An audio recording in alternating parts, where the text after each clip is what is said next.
In today's video, 5 self-care tips for instructional coaches, featuring special guest, Kristen Moreland.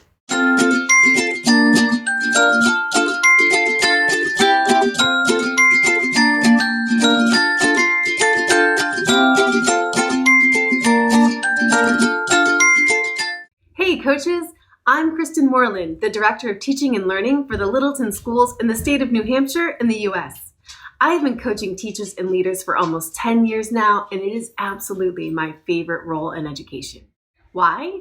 Not only do we get to help teachers grow and thrive, we see the ripple effects of this work on hundreds, if not thousands, of students around the globe.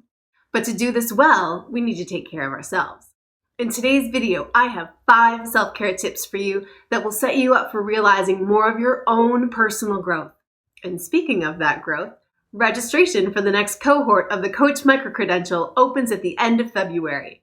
Did you know that the Coach is the only certificate program built with curated content from a variety of coaching models, featuring research from leading instructional coaches that brings a global perspective to instructional coaching, where you learn with a connected cohort of learners with the benefit of a mentor to guide your learning for the entire academic year? Such an amazing opportunity. So if you're as committed to your own personal growth as much as you are committed to the growth of those you coach, let's get to it. Here's a quick question for you. How did you start your day? Maybe you're not a morning person, and that's okay. But as Elena Aguilar just shared in a recent podcast, how you spend the first part of your day sets the tone for your day, and how you spend your day is how you spend your life. As coaches, we know that supporting our coachees is priority number 1. But when we neglect our own needs, that impacts all those around us. We've all heard the saying, you can't pour from an empty cup and put on your own oxygen mask first. So back to my question, how did you start your day? Do you have a morning routine? There is a ton of research about the power of a morning routine, with benefits such as reduced stress and more energy. A quick Google search will help you find the morning routines of all sorts of famous folks, and with some trial and error, you'll find what works for you. So I'm excited to share with you these 5 tips on how I start my day, and maybe they'll help you feeling bright and shiny and ready for anything too. Practice number 1. Maybe you already have a gratitude practice, but I have really come to enjoy this idea. As soon as the alarm goes off and before I even get out of bed, I name 3 specific things I'm grateful for. Lately, I've been following the something, someone, myself pattern.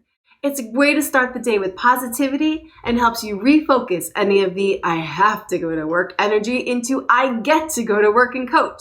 See, there's one thing you can use already tomorrow. The second element of my morning routine is to hydrate.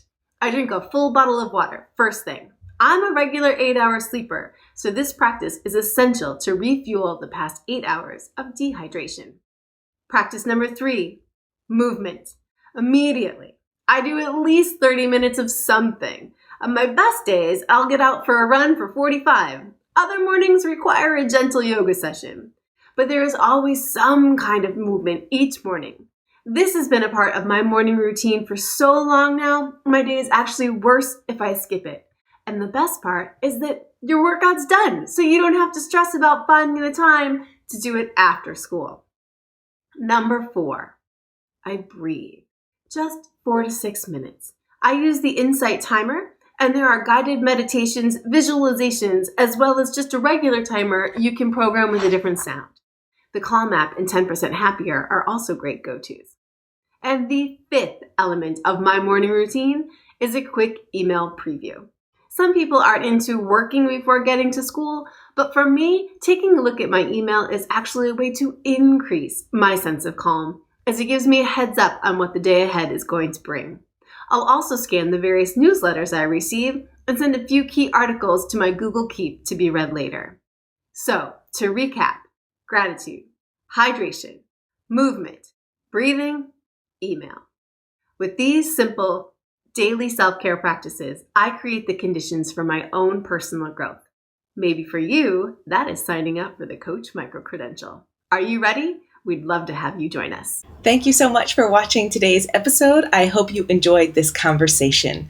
If you are ready to develop your coaching practice over an academic year with the support of a mentor, please join us for the next cohort of the Coach Certificate and Mentorship Program.